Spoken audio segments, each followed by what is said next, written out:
I gave up painting around 1965, I think. And the reason for giving up painting was that I realized that I could probably do with photographs what I needed to do without resorting to painting.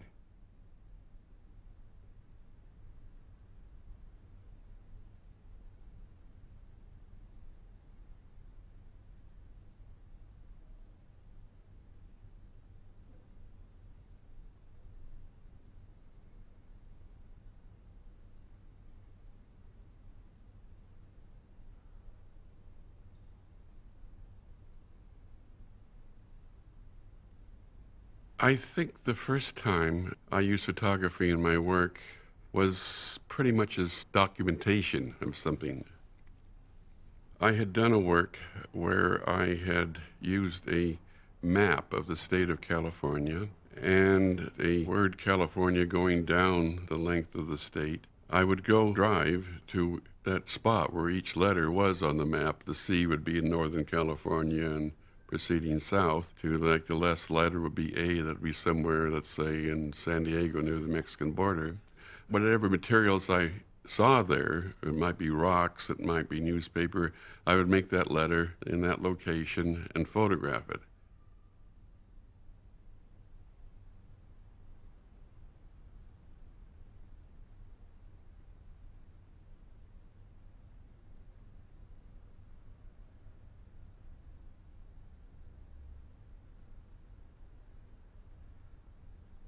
The next works, I, using a liquid photographic emulsion on canvas, made the photograph on the canvas so you could treat the canvas like photographic enlarging paper. And the reason I did it on canvas was that I wanted to make it very clear that it was art.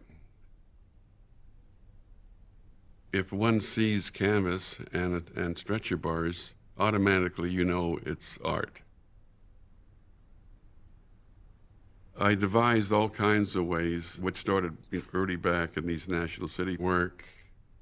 I took photographs of just driving around the city in which I lived in the south of California in a little city called National City. And I just had my camera outside of the car, not even looking through it, and taking what we call snapshots.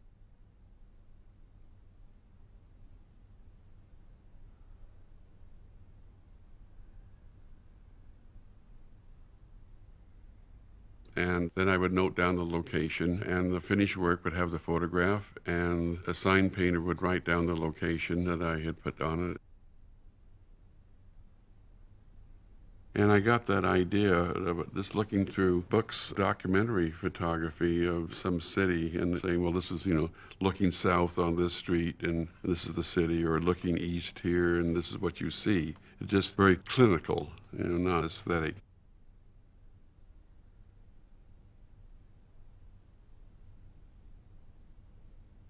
So I wanted these things just simply to have none of the qualities of conventional art, of beauty, just saying, well, it's pure document.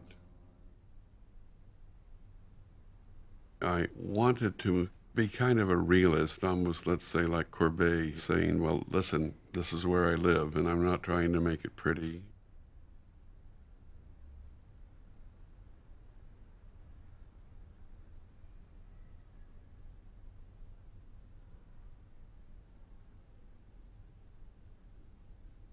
A photograph, at least a black and white photograph, is nothing but oxidized silver on paper.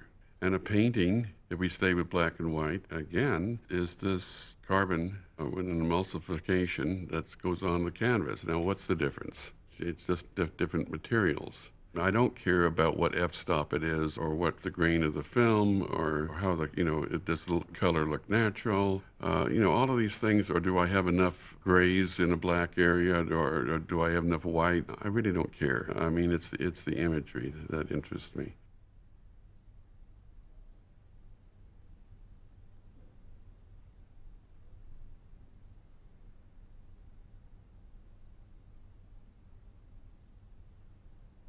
I had very much been interested all along in using what we would call found photography, let's say, and I think now we call it appropriation.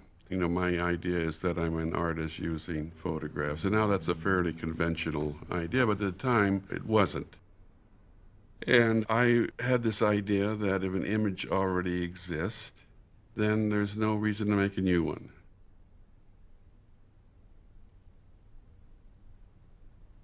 I might photograph things out of dictionaries or anything, any source. I would go to photographic processing companies and go through their garbage bins to look for photographs that they would throw away and use those kinds of things. Or I would set up a camera outside my studio on a timing mechanism. So every 10 minutes they would take a photograph and then I would use that material.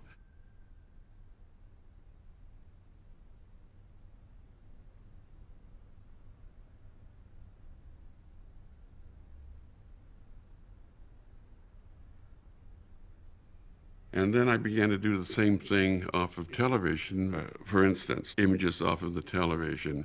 Then I would give them to my assistant and say, write on the back of it what you think this is, this one word.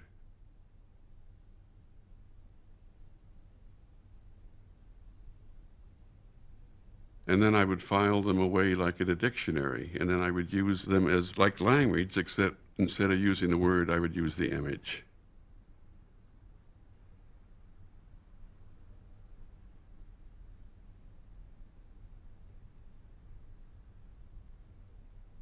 I've always been interested probably in writing more than art history.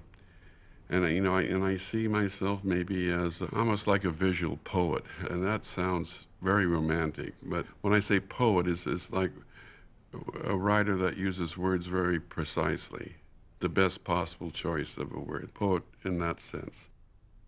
And where I'm trying to create meanings that I might not get if I actually did use words. But I always like to think that behind each image that I use, there is a word.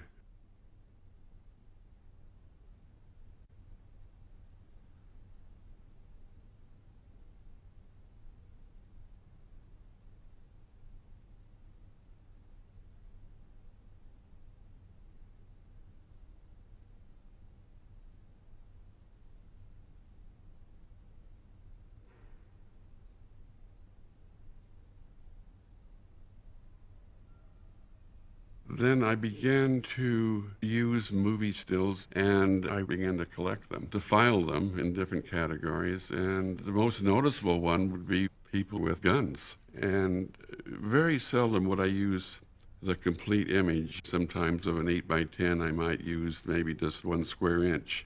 When I find a still, I indicate it with a red crayon how I want it cropped. And then, since I've been, working rather large scale, they're copied on an 8 by 10 copy camera. So I get a very large negative. They're individual prints made on adhered to board, mezzanine board, and then they're simply stacked one atop another and put in a frame.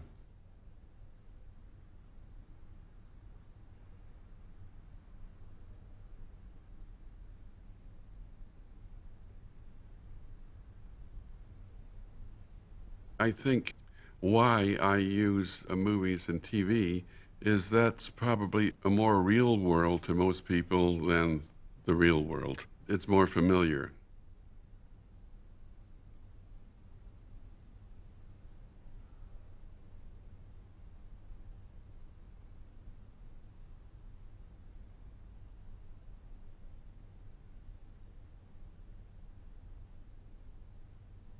Then I got to a point where I had these photographs not from the movies, but mixed in movie stills of photographs from the newspaper, not from international news, but usually local news, like the mayor, the police chief, what have you, shaking hands with a dignitary. And I always hated those photographs. And I guess that's what the photographer says now, shake hands and smile. And I had these little round stickers that you use in stores and prices. I began to put them on top of the face.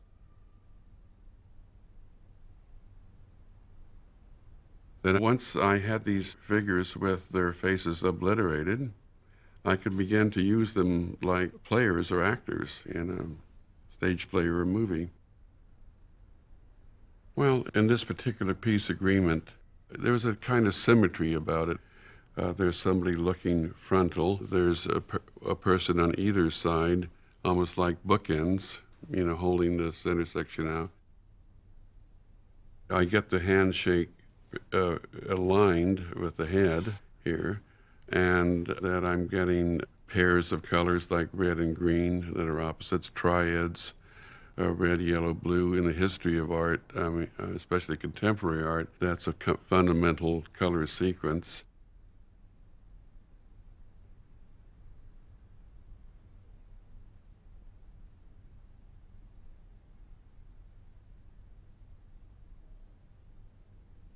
One of the things that I discovered when I moved from painting to photography was that photographers had to deal with given formats, 8 by 10, 11 by 14, and the viewfinders and the cameras are, adjusted to that, or vice versa.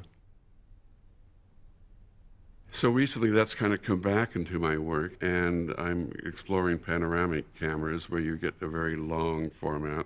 But again, I have this perverse streak in me, so where they're basically made to do landscapes, I would just turn it so it was used vertically, so I could escape this conventional kind of height-width relationship.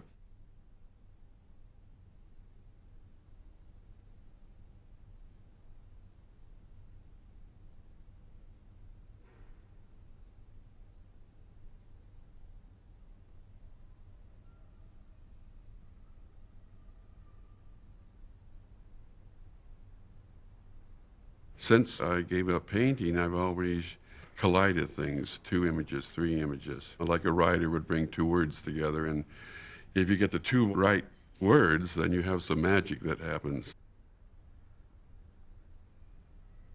Usually, I'm looking for images that is unsettling, that it deals with the unpredictability of life. I like the vulnerability and the chanciness of life, but like to present the idea of stability and instability in the same context.